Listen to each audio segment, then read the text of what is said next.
malapit na tayo. Simbahan. Sana. Ay, oo nga, nawala yung mga halaman. Buksan ng gate. Dito na tayo. Teka lang. Teka lang. Ano ba yan? Gagi.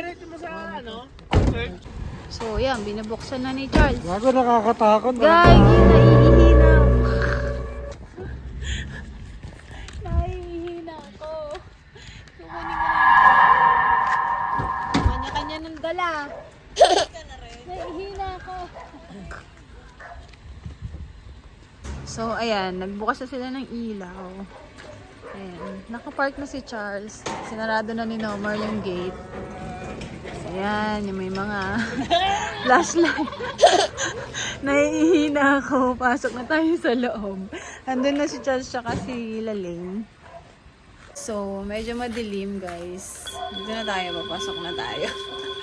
Naladala ko yung undox. Ayan si Charles. Anong lilinisin? Malinis naman pala eh. Uy. Yun.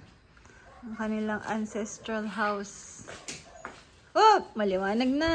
Pinasok na nila yung mga gamit. Ayan. Hindi ko alam makakapag-video kami ngayon.